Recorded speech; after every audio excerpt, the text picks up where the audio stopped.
Welcome back. So today I'm doing a little video about this guy here, the 5 Moon multi-track looper by Critter and Guitari. It's a cool device. It has a lot of limitations. It's very simple, but what it does very well. And I want to show a little bit of how I've been using it. So here it is. Very simple. You have 5 tracks. They're completely independent from each other. They can be recorded in stereo. You have 5 faders, so you can control the level of the different loops. But the beauty of it is each loop is completely independent from the other in terms of duration. So you can create several loops of completely different duration that again keep shifting in relationship to one another. And that's wonderful to create textures, pads, a lot of stuff. So I will try to illustrate some of that today. And I chose a very simple sound. I'm using the piano, the 1010 Grand from the Nano Box Lemon Drop. It's a very nice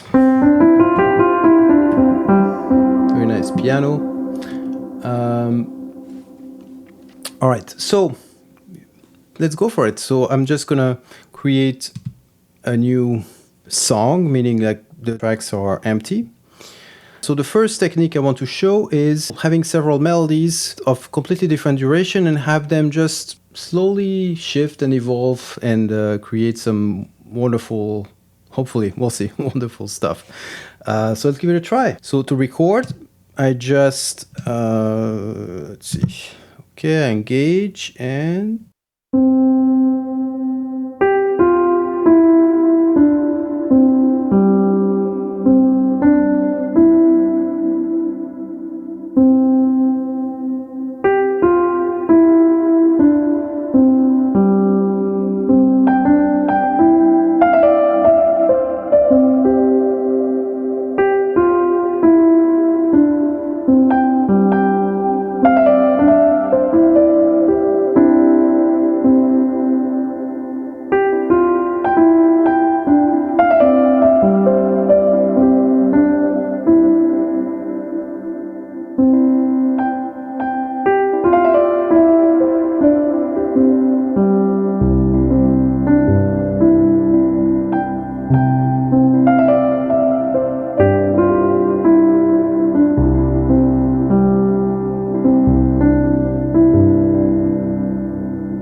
Okay, the trick is really not to have any of the loops too busy. Here, maybe I did it a little too busy.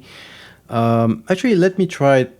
Okay, so let's do a new one. And let me try to do something much more sparse. Let's do this in Dorian. Okay, so I'm using white keys, but I'm putting D as the bass.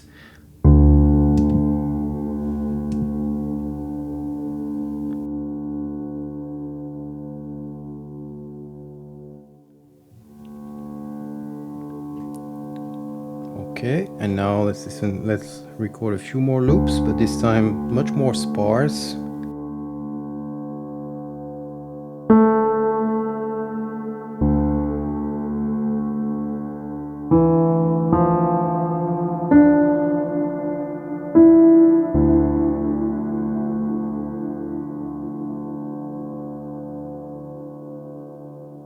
Okay, that's one. Let's do one more in a higher octave.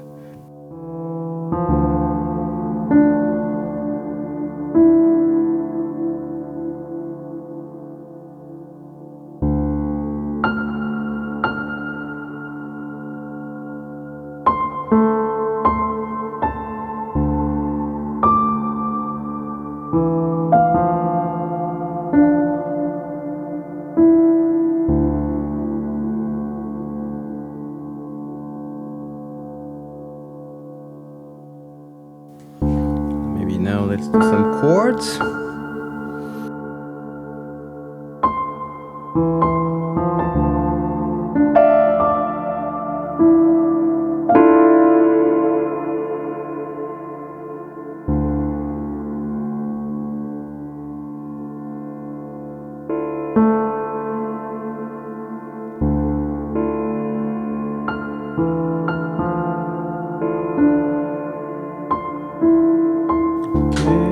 One more.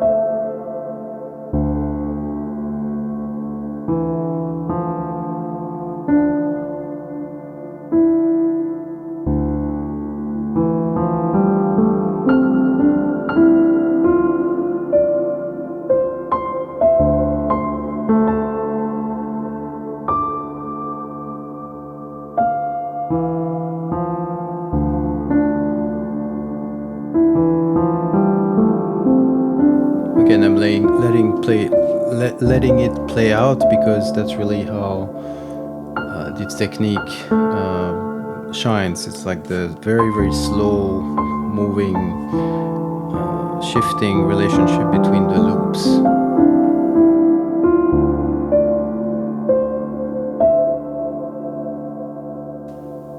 And then, of course, you can, adjust the levels, make subtle changes. I can take out the bass.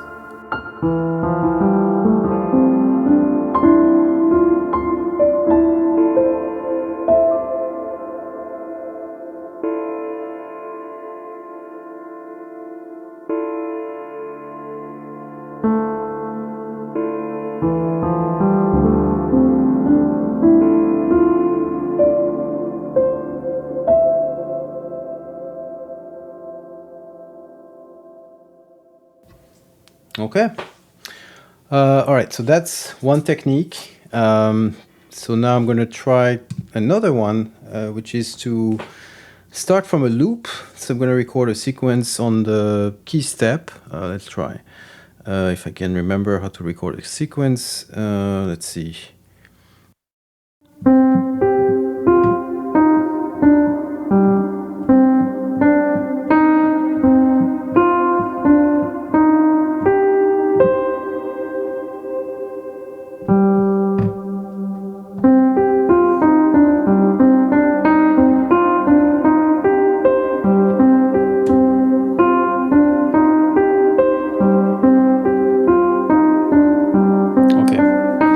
So let's try with this,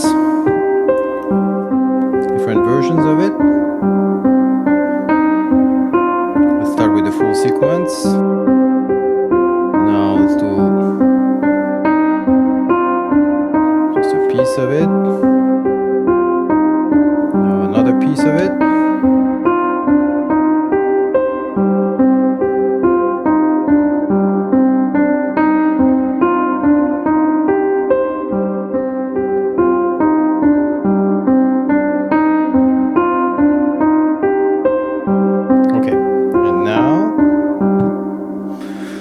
what we get.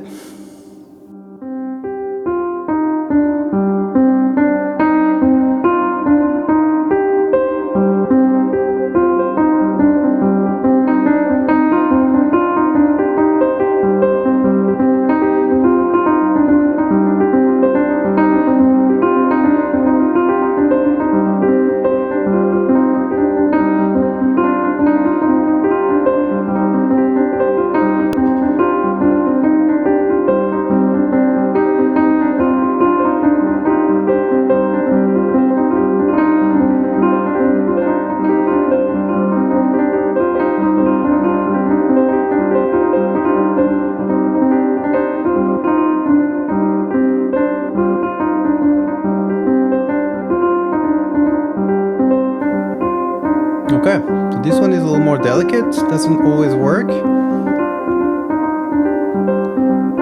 but can produce some really interesting results.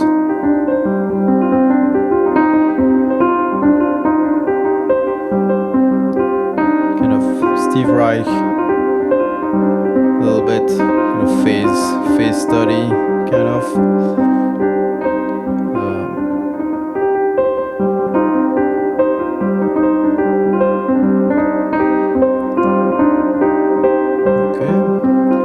With a different type of sequence.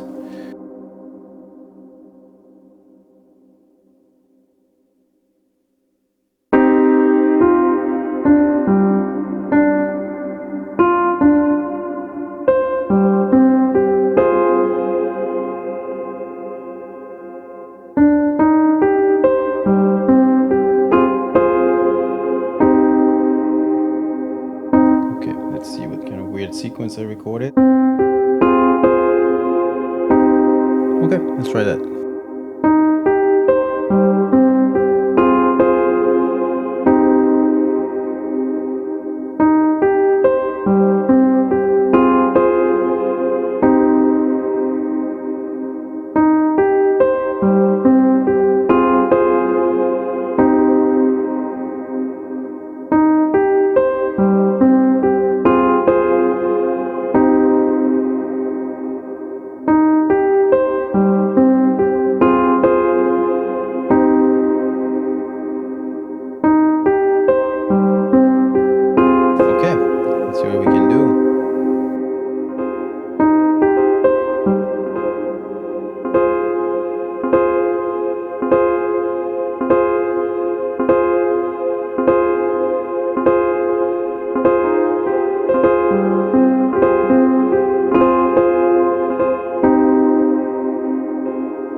Okay, so yeah, this one a little more weird. Okay, technique number 3, what I will call micro sampling. Basically sampling some very short samples to create sort of like a pad. So let me show you what I mean. So all right, let's go.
time on just one note.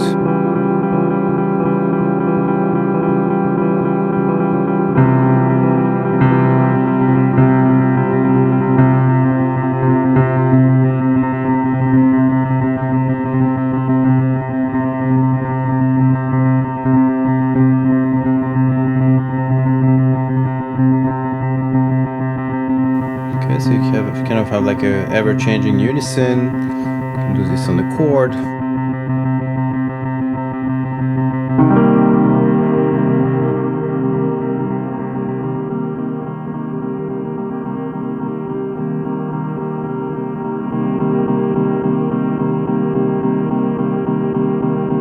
Okay, and you can do that on the fly very easily. You can also, I didn't mention that, that's a pretty cool feature of the 5 Moon. You can bounce very easily. Boom. So here I'm just bouncing all 5 tracks to this track. So when I stop, and I can do that for as long as I want. So I can take a pretty long sample, and then I think, yep. So now here it is. It's here.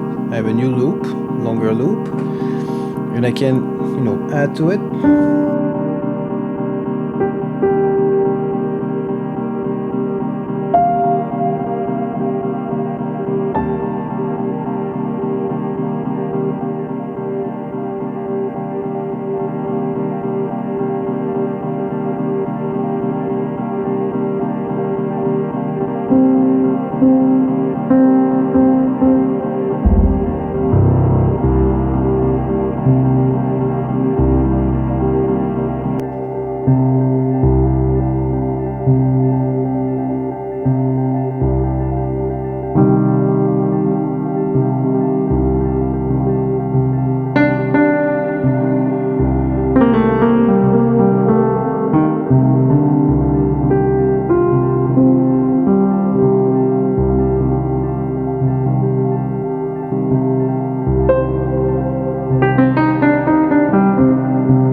All right. So lots of really cool things you can do, and as you can see, you can do all of that on the fly pretty easily, and you have these 5 loops that you can then use to create ever-changing combinations. Yeah, so see you next time.